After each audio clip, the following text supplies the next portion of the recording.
Blog Talk Radio. Good afternoon, New York, and the rest of our listeners around the globe. My name is June Stoyer, and I'm the host of the Organic View radio show. Our podcast is available on iTunes, Zune, and every major podcast provider. So if you can't catch the show live, you can download it or simply use a free podcast player on our website, which is www.theorganicview.com. If you have any questions for our guests, there are many ways you can contact the show. You can post a question on our wall on Facebook, Skype us, send us a tweet on Twitter to @TheOrganicView, or simply call into the show at area code 917-932-1068. Today I'll be speaking to Lani Malmberg in regards to controlling invasive species with goats. With the overwhelming devastation to the environment from the use of pesticides and herbicides that not only leach into our precious water supply but can remain in the soil for decades, people have begun to search for safe alternatives. Some people have actually gone back to basics in order to control invasive species of plants without having to destroy the ecosystem. Lani Malmberg, she's the owner of Euphoric Geological Services, uses goats in a controlled grazing environment to gradually and naturally remove weeds in order to return the land to a healthy, natural ecosystem. Lani wanders the meadows, hillsides, and waterways of the West, hook staff in hand, pitting 1,500 cashmere goats against pockets of unwanted weeds that infest the landscape. Lani actually grew up in a cattle ranching family.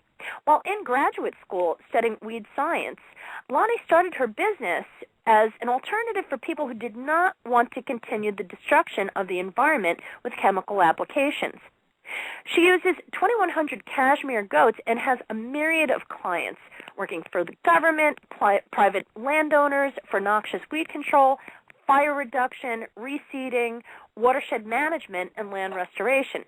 Her company also offers noxious weed mapping and inventory. So I'd like to welcome Lani Malmberg to the show. Good afternoon, and welcome to the Organic View, Lani. Thank you, June. I'm happy to be here. Now, Lani, can you tell our audience a little bit about yourself and your background? I mean, did you grow up having goats as a kid? No, I never saw a goat in my life until I bought these. I grew up in cattle ranching country, and we were cowboys on a big cattle ranch. We did everything with horses, and riding and roping was what I did for a living.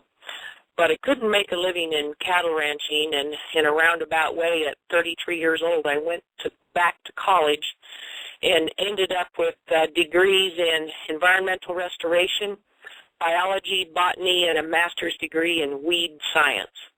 And it was while I was researching things for my graduate work that I read about how well goats eat weeds. They have a natural diet preference that is exactly opposite to cattle and horses. Therefore, they eat all the weeds. Weeds is just a man-made word of a plant that's growing where someone doesn't want it to grow. But it was a perfect alternative to pesticides and machinery, and right now as gasoline prices are going over $4 a gallon to $5 a gallon, people may not be able to run machinery either, and you don't want any chemicals in your environment.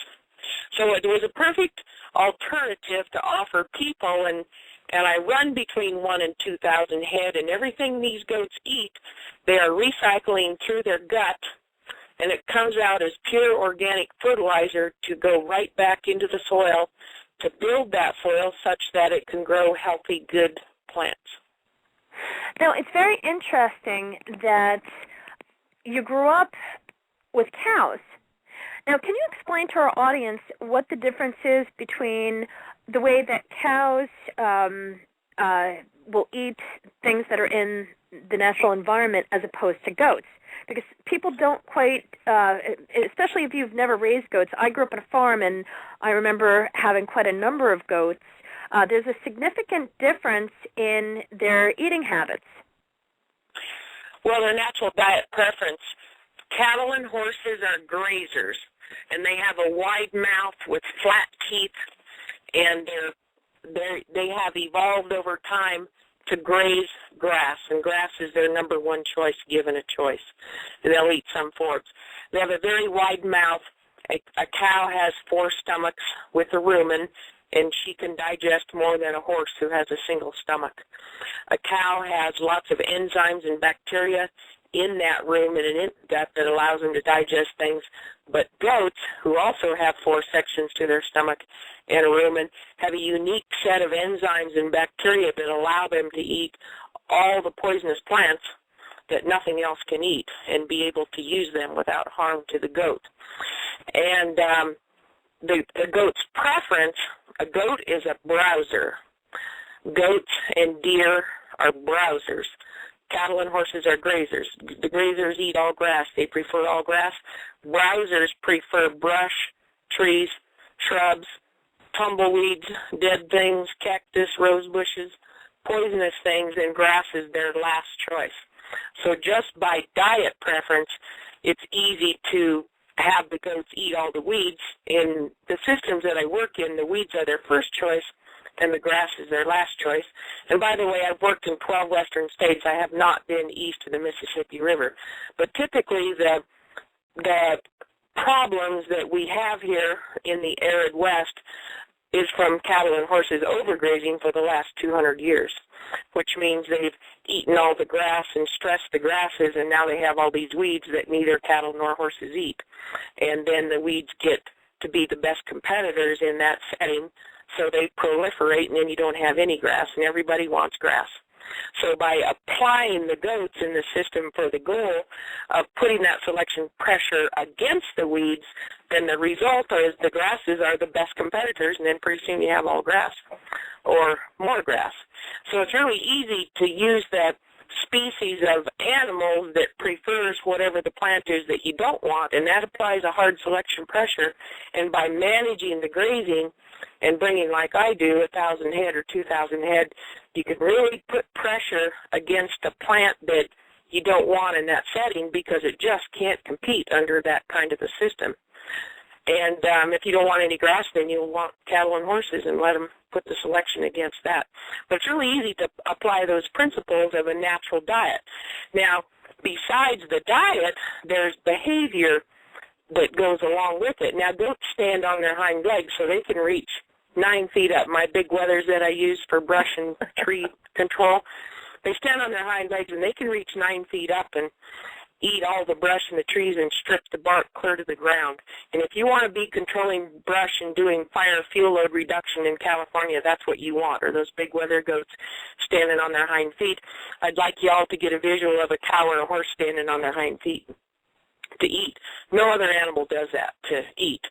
Now, goats also get down on their knees and crawl in under. So if you're working in the blackberry thickets or Russian olive trees with the big thorns and mesquite brush in Texas, they crawl on their knees and they crawl right inside that thicket and then eat their way right in and right out and clear it up. No other animal, grazing animal, does that either. Then they stay in a very tight herd compared to cattle and horses. Horses scatter, cattle scatter, goats stay in a very tight herd. So when I have 1,000 head, they'll stay on about a half an acre naturally. Now they spread out a little bit, but a big herd of goat, 1,000 head of goats, moves like a school of fish. And that's how they work along the landscape, is they're all in one bunch, and they move in big circles, and all of a sudden one goat will go somewhere, and that whole herd, like how a school of fish moves, you know how they do. Then the whole herd sucks over and they go that way too. No other class of livestock acts like that and moves like that, so you get an effect with goats. For instance, if I have 1,000 head of goats doing weed control, that's 4,000 hooves. So I've got, wow. And let's say they weigh 100 pounds, so I've got 100,000 pounds of animals recycling all these bad plants that nobody wants. At the same time, it's going to pure organic fertilizer and right out the other end and scattered as they go. And you have a mass of a half an acre moving in big circles on your land with 4,000 hooves tilling and aerating and trampling and preparing the seed bed and packing the seed bed, irrigating. If you get 1,000 head of goats a drink of water and then walk them over to wherever you just planted seed and they drop that a pint at a time, that's irrigation at its finest. And fertilizing everything. Everything they eat is recycled and comes out as pure organic fertilizer and then trampled back in. And this is all one-stop shopping, one motion, one pass, and the goats are self-propelled. And what answer your about, question? well, I personally think that what you're doing is tremendous, and I hope that you do come east. There are a number of societies that I have been a member of where, for example, we have the Hempstead Plains, which is a preserve that we're trying to protect, but it's been overrun by different noxious weeds. And when it was suggested that we use goats, because the problem is that when you have these different protected lands, you don't necessarily want people that are going to go in there and rip anything that they think may be a weed, which, as you pointed out, is just simply a plant that's out of place. You don't want people that are going to be disrupting the ecosystem in that fashion, thinking that they're pulling out something that they think may be a weed when actually it's something that they want to protect.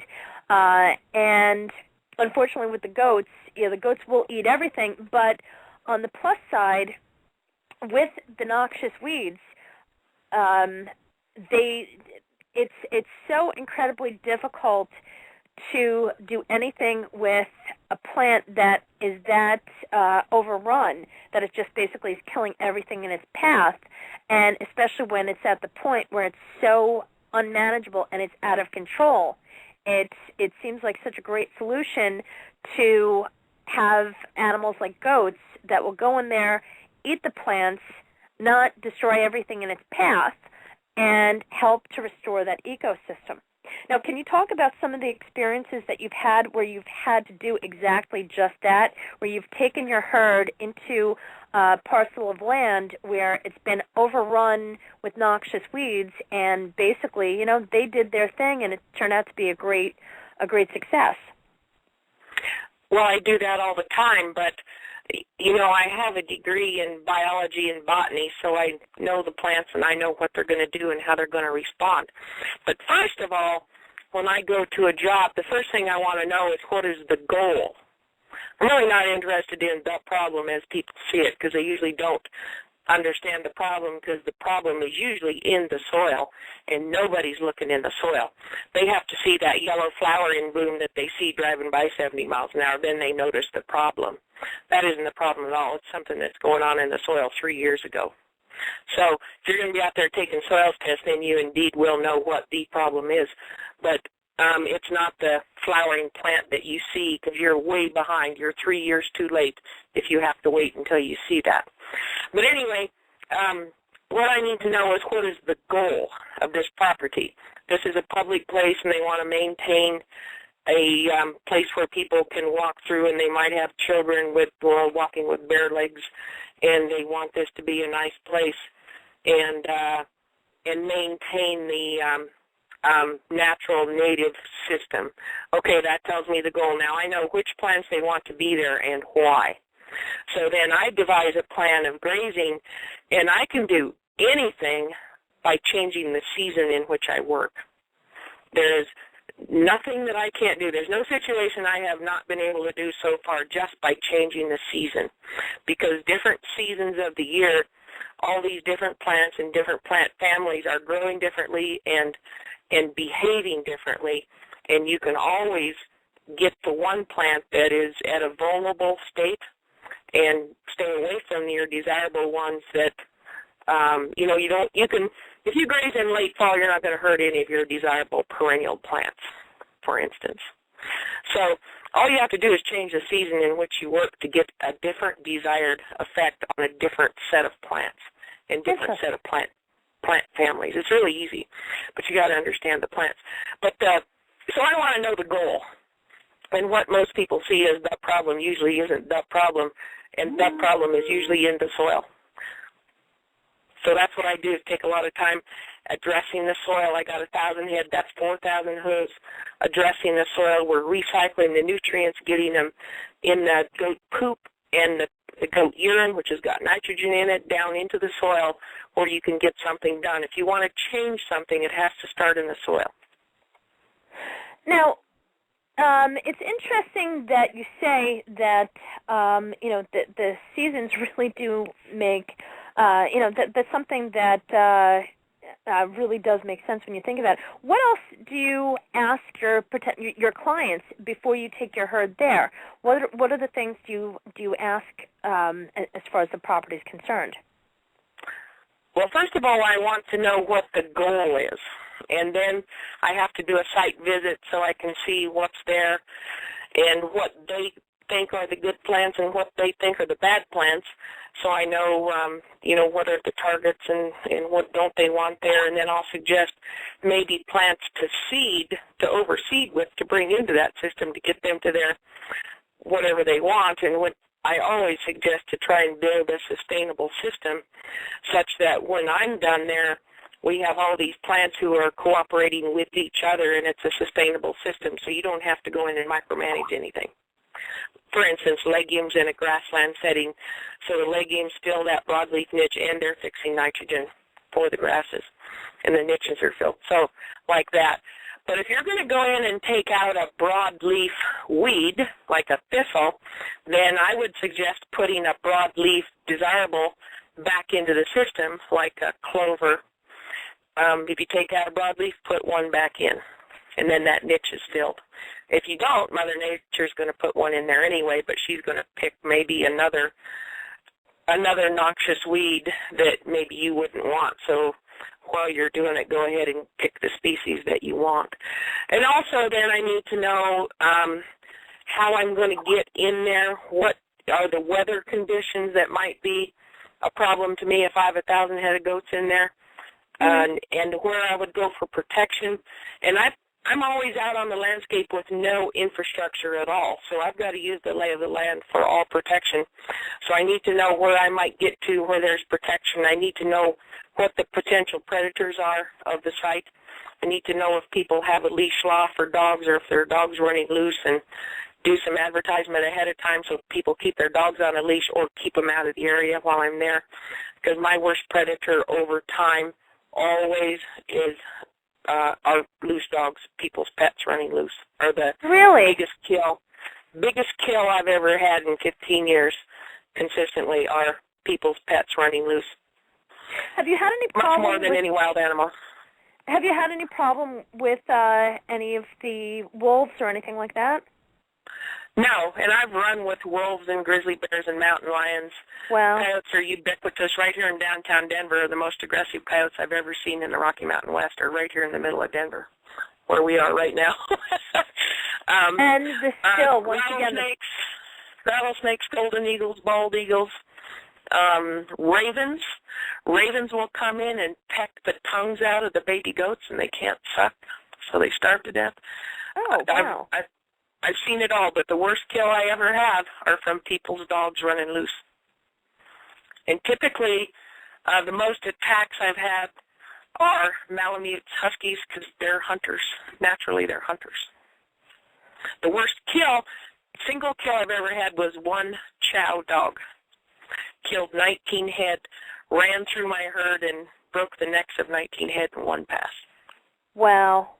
While we were standing there. And there's nothing that you can really do about it because that's awful. That's awful. And a lot of the pets that aren't well-mannered and don't behave, that people can't control them at all. And boy, they see 500 head of goats and they just go crazy chasing them. And then the dogs that have instincts to hunt and kill, that's exactly what kicks in, are those instincts. But anyway, that's the worst kill I've ever had. And yes, I've run with wolves in Montana, and grizzly bears and black bears. I've never had a bear attack. So anyway, the wild animals aren't a threat to me. It's people, traffic, people's dogs, and of course people, certain ill-mannered people shoot fireworks at them. Boy, that's one of the worst things. People actually shoot fireworks at your goats. Shooting bottle rockets to hit the goats, throwing cherry bombs in the middle of the night. Oh, yeah. Wow, that is... Those are much worse than wolves and mountain lions and grizzly bears. It's amazing that people would be so reckless and so violent towards animals that have never done anything to them. And it's disturbing almost that you even have to interact, or you have to even come into contact with people that are just at such a low level. It's disturbing. It is, isn't it? But, you know, I grew up on a ranch and with animals, and animals were our living, and people who don't know animals and understand animals, I don't know what it is about it, but there are some people who really like to scare animals. And maybe they like to scare people too. I don't know how those people tick. But yeah, and then I thought, well, maybe because they don't know anything about animals, they don't really know what they're doing. Wow, I don't know. That's really disheartening to hear. And the fact that you've actually run with wolves and grizzly bears and they've been able to coexist in harmony, that's, you know, that would be probably the thing that I would expect you'd have the most difficulty with, especially since the goats are basically food for them. But, you know, that's a shame that you have to deal with that. Is there any type of protection for your goats if you are on a particular parcel of land, and say if you're at a government-owned lot, you know, whether it's a park or whatever the case may be, what protection is there for your goats? You have to use the lay of the land, or I do use the lay of the land, and that means you learn where the prevailing winds come from and what season you're there, what are the potential for storms. Before I did this job, I was in Texas, southeast of Amarillo, and we were just coming into tornado season. Wow. And I didn't see a tornado before I trucked out of there, but you know the fires in Texas, the wildfires were all around us, and I had a plan, and I had a place that I grazed down really short so there was nothing to burn so I could get to it if the fires came. I could get to a place. But every year is different and every place is different, and you just, when you live on the land, I truly live on the land, and I'm right there in a camper with them all the time, and you read the land and you look where you can get out of the wind and out of the weather and out of the rain, and then you save that area for the days that those might come, and if they never come, then you just save those till last, and you do it on your last days before you leave that job. But you, when you live on the land, you read the sky, you look at the clouds, you read the land, you save the protected areas for if a storm might come. It's pretty easy, but if you live like that. And how long have you been with the herd living off the land like this? 15 years, and I live in a little camper, and I keep it very simple because it's a lot easier to live if you keep it simple. So I have no running water, no electricity. I have solar panels and propane. So you're really off the grid. Oh yeah, yeah. Wow. I have a cell phone, and a laptop computer, and I can charge things on them. Now my 4-wheel drive pickup that I used to pull the camper with, you know, that's my lifeline. Wow. So I can make sure that and winter survival, you know, I'm in the Rocky Mountains. You have to be smart when you're in Mother Nature in the winter because you're going to die if you don't play by her rules. You're going to die. Considering your background, obviously you're an extremely bright woman, but to be able to do the things that you're doing, obviously you are really connecting with nature on many different levels. And the thing is that, you know, it's just like with farmers.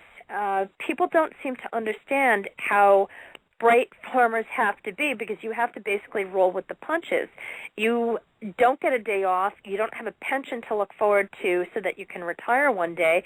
You basically get up and you do it even though you may feel sick or, you know, you just are not in the mood. You have to do it. And exactly. To do this for 15 years is tremendous. I guess, what is the most significant change that you see in yourself since you made the move 15 years ago? Well, living on the land, and, you know, I don't own any land. And I try to run between 1,000 and 2,000 head of goats, and I don't own any land, so I'm on the job all the time. Some job, somewhere, all the time. And I naturally live, but also it's easier for me. You live with the greatest respect for the land, for the people where you're working, for these animals, and for the dogs, my border collies that do all the work. And it's a deep respect for everything in which I work, and you can't lie and you can't cheat. It doesn't work.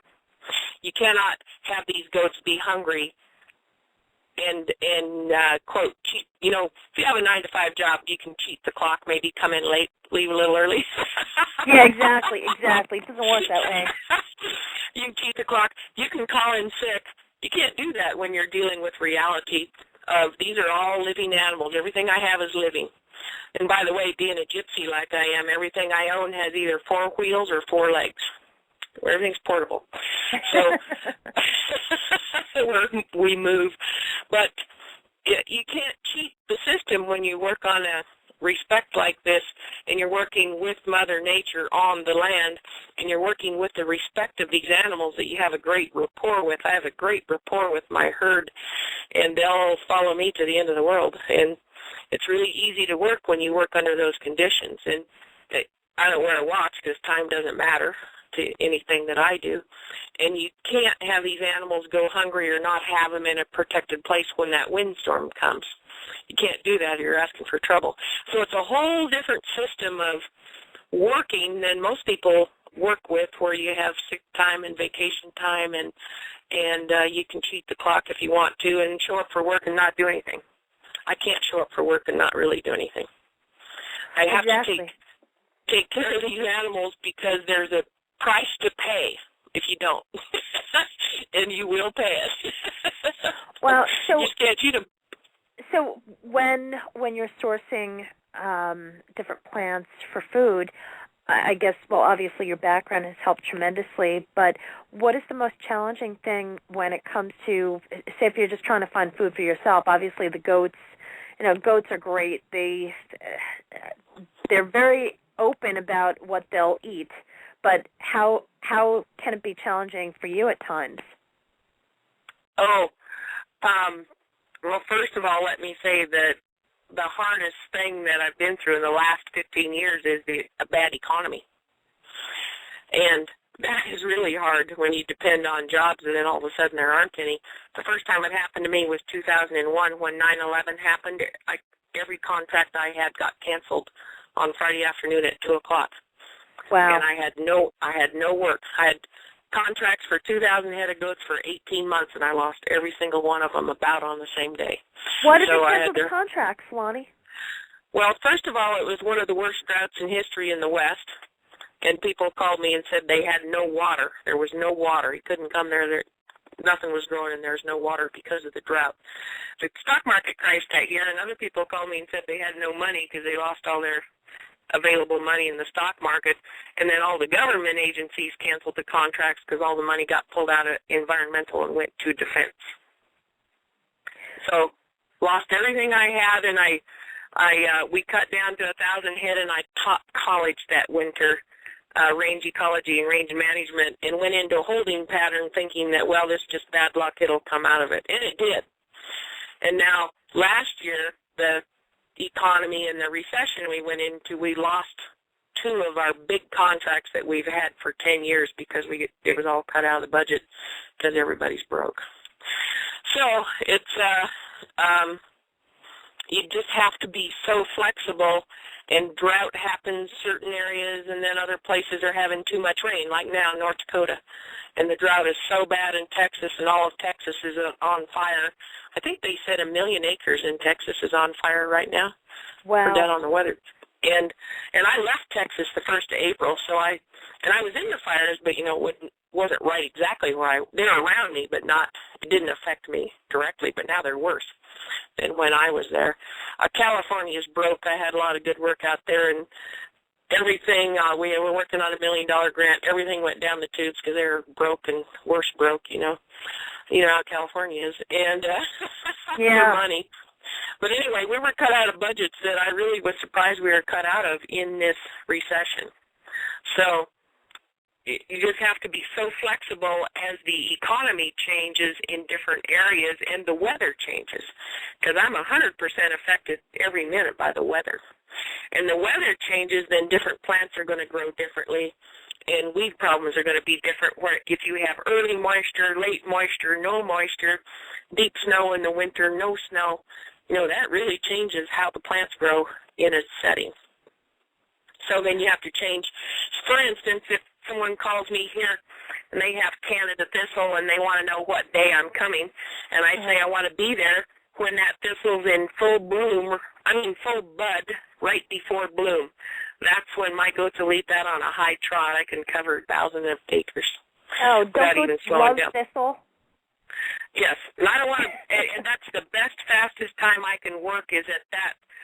But I'm speaking in terms of plant habit and biology, not calendar days. Yeah, no, I understand. I don't know what time that is, but if you tell me your elevation, I'll make a pretty good guess. Well, so in many different regards, you are really, really connected to nature on all different levels, and I just think that's tremendous. It's just kind of interesting how before we became more of an industrialized society, everybody had animals where they had sheep or goats or something, and basically they were the landscapers. And then all of a sudden it became trendy to have lawn. And now it's a $30 billion industry, which is just absolutely ridiculous. And all we've done is basically dump chemical after chemical after chemical into the ground. And for what?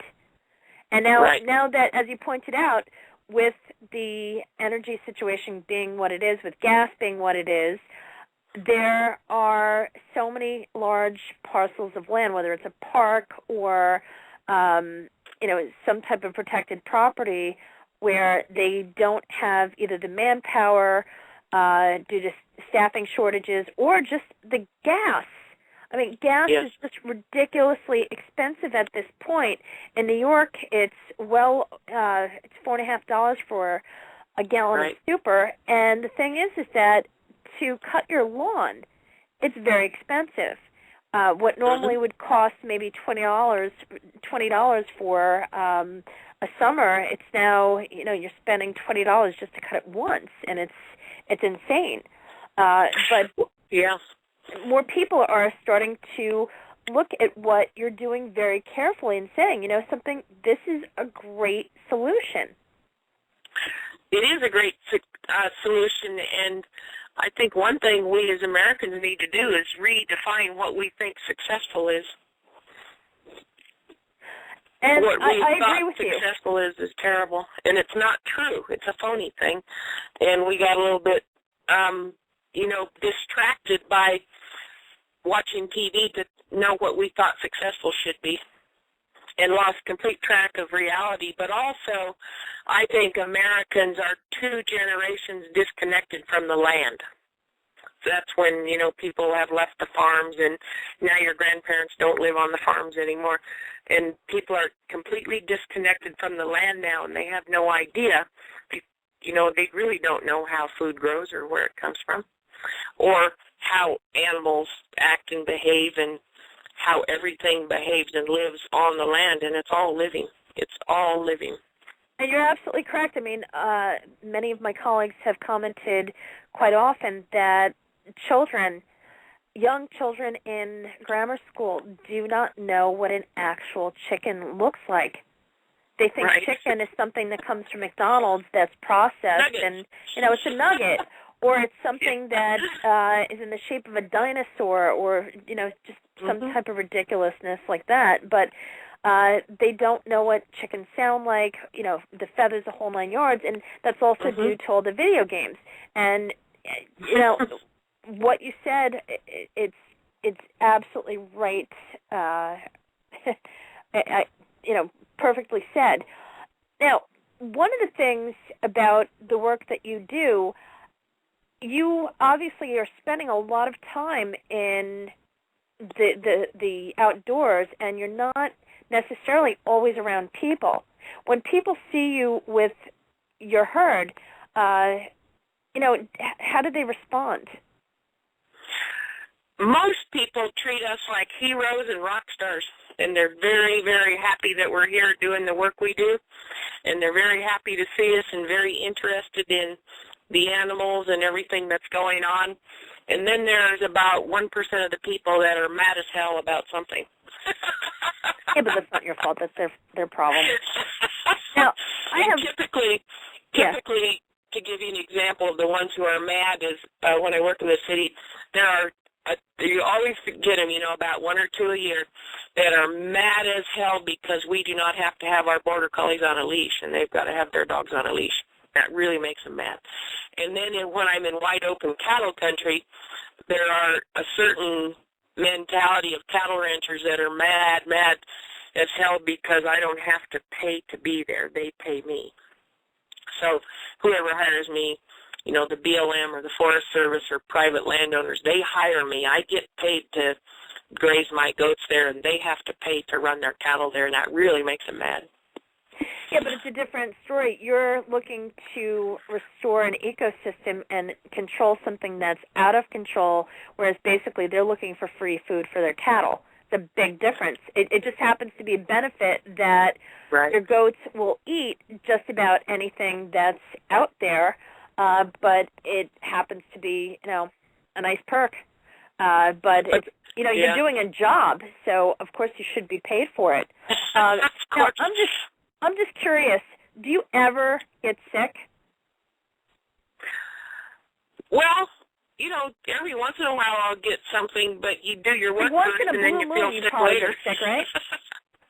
Oh, I had an abscessed tooth down in Oklahoma this year, and but aside from that, you are hardly ever sick. You're for the most part free and clear from all sorts of things that most people commonly suffer from because you're basically living off the land, you're connected with nature, you're eating food that is not jam-packed with all sorts of pesticides and other chemicals. You're not eating the processed, genetically modified food. You're eating food in its natural state. Well, that's true. And I live a complete different lifestyle than most people even understand. And that's one of the beautiful things about the work that you do. It's very tough work to do, but the thing is that because you're so connected with nature, the price of your health is not something that you have to sacrifice. You're actually benefiting health-wise from just the different things that you do. Now, because of your background with plants, and with botany rather, are there certain foods that you actually will source out in the wild that you found to be very beneficial, especially when you're, really remote? Yeah, Starbucks. I love Starbucks coffee. Well, aside from Starbucks, and I know that you're buying the organic coffee, not the conventional stuff they sell. But I mean, aside from coffee, are there certain plants that you'll look for while you're out there? Well, yes, but I go to so many different places in so many different seasons.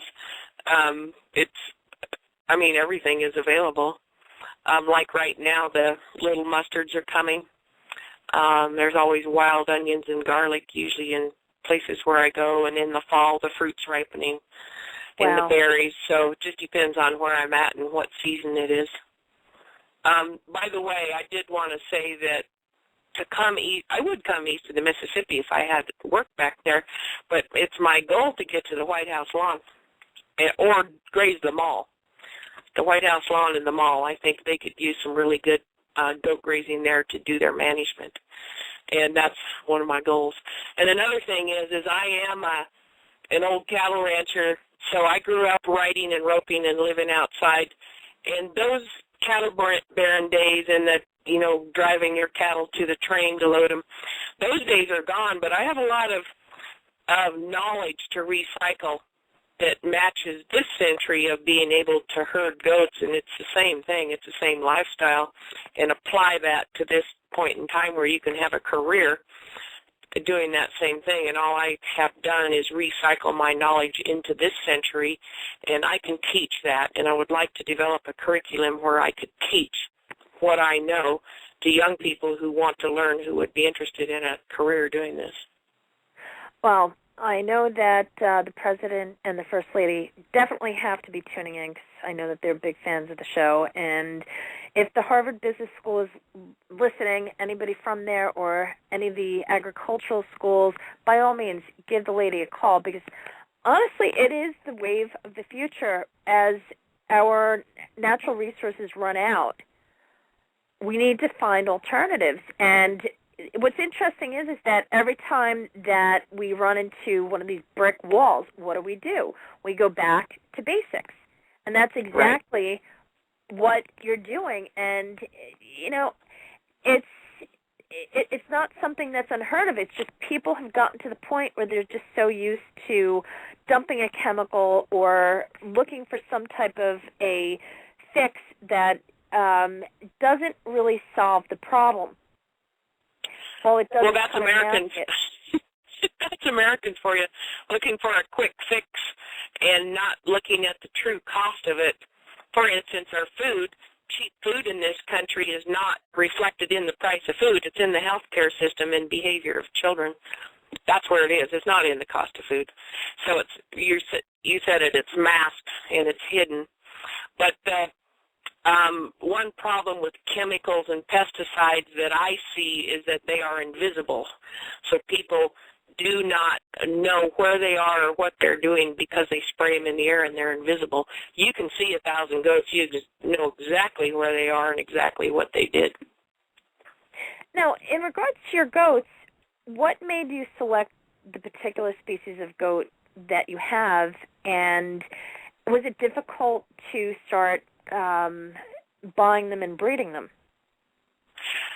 Well, the reason I chose this breed, and I use cashmere, or some people call them Spanish goats, is because they're very hardy, and they have to me, I've run several different kind of breeds as I was going through this, but they have a very polite and respectful personality, which is the only way you can run 1,000 head of goats in downtown Denver or downtown Cheyenne, Wyoming, is they have got to be respectful and polite.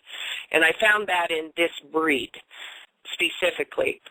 And then another thing is, if you want to go to the work of it, you can harvest the cashmere hair and have a heck of a valuable byproduct. It is work, and then you need to do marketing, but there's a whole industry there that I haven't even tapped. I've just done one test. We hand-combed 650 head of our goats twice in 1 week, and I sold that at a wool festival for $20 an ounce. So that was my market test. So it's very valuable. And, of course, I have all different colors of goats, and I have all these natural colors that would not need to be dyed. So you have that as a byproduct. Now, cashmere goats shed once a year, so you don't have to do anything if you don't want to. That hair comes off, and they shed it, whereas you have to shear a sheep. You have to shear an Angora goat twice a year. You have to shear a sheep. You don't have to shed cashmere because they shed off naturally once a year. But if you do want to do something with it, you can, and it's very valuable as a byproduct. And we have so for all those reasons, I chose this breed, and it was difficult, and sometimes still is, because there aren't that many in this country that aren't. I have to be really careful with breeding to try and find good lines that aren't something that's already related to mine. Interesting. We actually have a comment from one of the fans of the show, Miss Trent. She's always asking great questions, and she happens to be located in Alaska, and she'd like to know how they would do in Alaska. Well, I don't know which part of Alaska you're in, but I think they would. Well, I'll tell you what they don't like. Cashmere have no lanolin or oil in their hair, so the wet goes right straight to the bone, and I cannot be in a setting where you have freezing rain. For instance, the freezing ice storms in the southern plains, I cannot be there in winter time. Now, I did go to Oklahoma this year because it was La Nina, and I got off lucky. There was only a couple of small storms, and I was able to get through them. But you cannot be in freezing rain where it's around 30 to 32 degrees. So I don't know what part of Alaska you're in. But if you did, and you had a little shed for them where they could get out of the wet, but there's no oil or lanolin, so that wet goes right to the bone on a cashmere goat. She said that she's by Matanuska Valley, by Anchorage, and Wasilla. I think if you had the proper places for them to be able to get out of the water and out of the wind, you'd be just fine. Now, what about for the average, I guess the average homeowner in the suburbs? I know that there's certain laws where you, obviously the zoning laws where you can't have goats, but would you be able to provide a service, say if you did come east? Would you be able to provide a service with, say, not the entire herd, but with smaller, just say a couple of goats for smaller parcels? Are there any laws that would prohibit you from engaging in any type of business contract where you would do that? Well, first of all, I would never bring a couple of goats. I would bring 500 head and stay one day. But I would not bring 2 goats ever. The more goats and the faster you move, the better job you can get done on the land. And then it becomes a matter of logistics of, how to get into and out of somewhere and how many acres it is. But ideally, I do not like to work with less than 500 head. But I have never run into that anywhere I've ever been because I am a service provider. It's not the people starting a goat business in their backyard. They hire me just like they would hire the lawnmowers and landscapers to come in, do my job, and leave.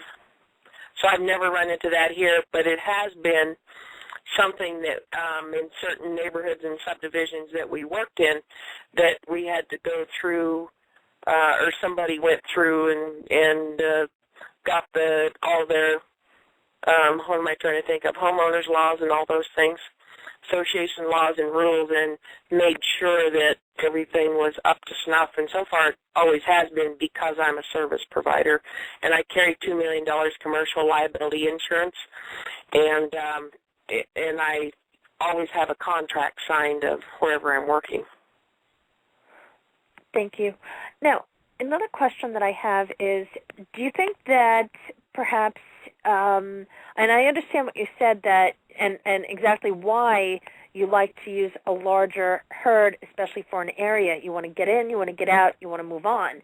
But say, for example, and I'm just saying hypothetically, say some of the big ballparks where, just the way that we dump these chemicals on the soil.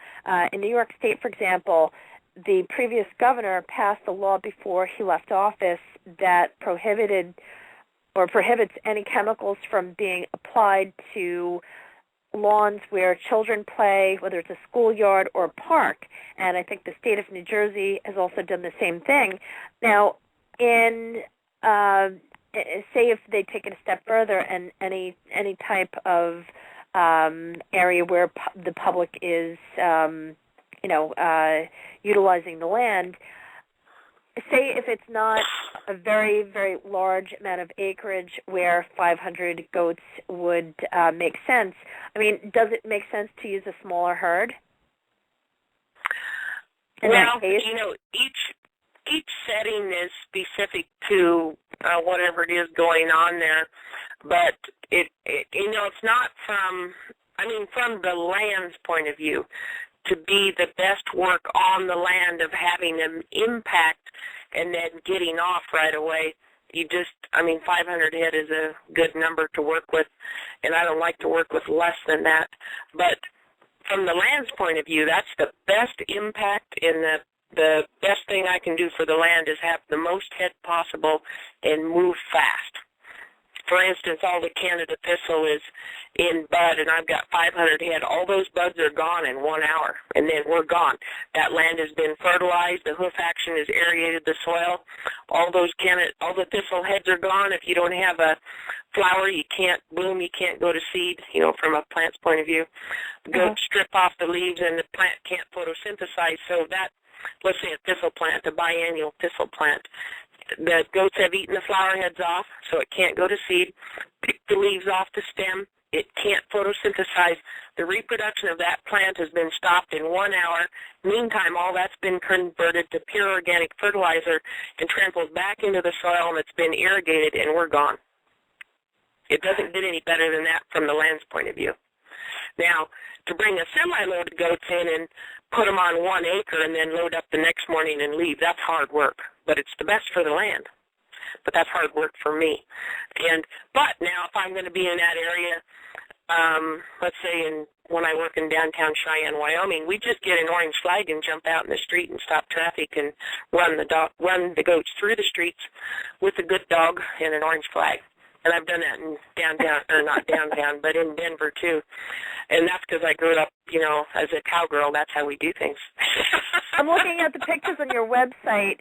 And folks, for those of you that are tuning in, if you go to goatseatweeds.com, and under the section where it has, where it says the goats, there's some wonderful pictures there of Lani with the flags actually moving the herd across the street.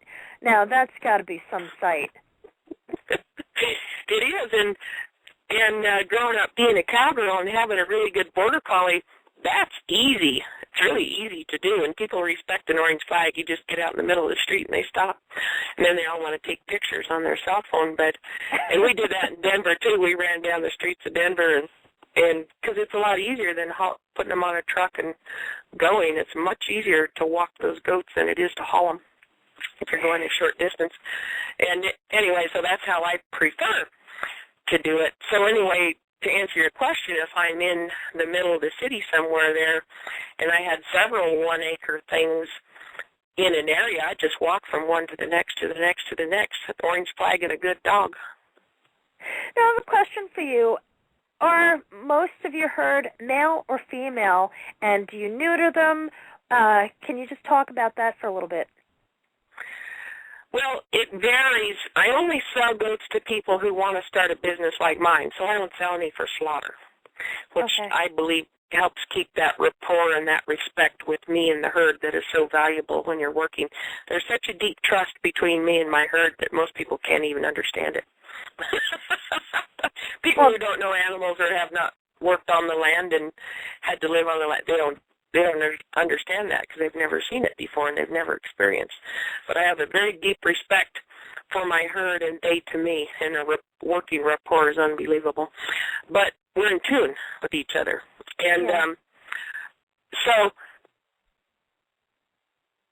half and half, but when people buy goats from me to start a herd, they always want the females. So a couple of years ago, I got where I was about 80% neutered males and 20% females. And now we have bred ours. We always breed 100 or 200 or 300 every year of females, and now the herd has leveled back off, so I'm about half and half again. So it changes all the time depending on when people buy things, what they want, but they usually want females. Now my favorite goats are the big neutered males, and I do not have any billy goats in the herd. I don't keep them. When I want to breed, I'll either buy or rent billy goats, put them in for exactly 2 weeks or exactly 3 weeks, and then get them out, because I don't want to have to manage that, and I don't want them in the herd while I'm on the road, because they smell. You don't use artificial insemination or any of the other veterinary services for, I guess, mass breeding? No, I don't do that. But I might one of these days, but so far I haven't. Now, I did a long time ago. It was when I was in grad school. Before I bought any goats, I was on the Internet, and I found a goat from Russia that made purple hair. purple cashmere. Now, if I could get a hold of some of that semen, I would artificially inseminate. I would love it if my herd could make purple cashmere. Oh, I do you think really that the cool. goats? Yeah, that would be interesting. But do you think that particular goat has been genetically modified in order to produce that specific color? Do you think? No, I don't think so. I don't think so. I think, and I wished I can't find it again. I've never been able to find that back again. But my first instinct is that it was something that goat was eating or some mineral in the soil that made that. Interesting. I don't know, but I don't know, and I could never find it again. So anyway, but I would, if I could find that, I would certainly AI them, but I don't so far. And I do all my own vet work. Of course, when you grow up on a ranch, you learn how to do everything you need to know how to do, and I did want to be a veterinarian when I was young, and I worked 6 years in the vet clinic with my uncles, so I do all of my own vet work. How often do they get sick, if ever? Hardly ever. Now, when I started out and I was buying goats, I had all kinds of problems, but I've worked through them all, and in 15 years, I don't doctor, I don't use any drugs, and I don't vaccinate. I use no vaccines, no drugs, no medicine, and I have never trimmed a hoof because we walk so many miles over time, and my secret quote to being so healthy is to have a diversity of diet and purpose to live. Most people who run animals in this big of a herd are completely production agriculture bred for slaughter. And mine are bred for, I always say, I want my goats skinny and hungry and very well behaved. And that, to have the herd that you have and to have them behave well, that's not an easy task. Well, it's something that constantly we work on, but, I've gone through all the sicknesses that I bought for when I bought things up and worked through them, and now I have a big herd that's naturally resistant to everything we've been through. And I don't use any medicine. No medicine, but it's funny because you can tell that they're content and happy and they have purpose and they know it. They're working goats and they're happy to work. And I think also, Lani, the fact that they're actually living off the land, they're eating food that has not been contaminated with all these harsh chemicals and all these other things that could definitely have an impact on their health. I think that's a very big part of why they are as healthy as they are. Most goats, especially if they're on a private farm, are fed all sorts of different supplements, including protein supplements, which are basically, some of them can even contain protein from other animals that are basically ground up into the supplementary feed. And that's been going on for a very long time. And the way that you're doing things, you're feeding them the way that nature intended. So it's just really interesting just looking at everything that you're doing. What is the one thing that I guess has made the biggest impact on your life since you've made this transition? I know, what a bomb of a question at the end. Well, I'll say I can answer that on different levels. I wished I weren't getting old. I wished I could go back to being 45 years old. I'm 53 now, and I love what I do, but I think if I were smart, I need to stop working so hard 7 days a week on the land and start using my brain more than my brawn. But having my two sons work with me is a huge, satisfying thing. Working and being acquainted with Beyond Pesticides. Do you know that organization? Yes, I've had Jay Feldman on before. Oh, yeah. My connection with that organization is a one spectacular thing that has really widened the scope of everything I do. and taking it to a different level. Well, I think what you do really does work in conjunction with everything that they're doing, and we are actually out of time, Lani, and I just want to say thank you so much for coming on the show. It has been really wonderful learning so much about you. And folks, Lani's website is goatseatweeds.com. Please check out her website. And Lani, once again, thank you for coming on the show. Thank you, June. It's been a pleasure. All right, and folks, thank you for tuning in. This has been June Stoyer with the Organic View Radio Show. Have a great afternoon.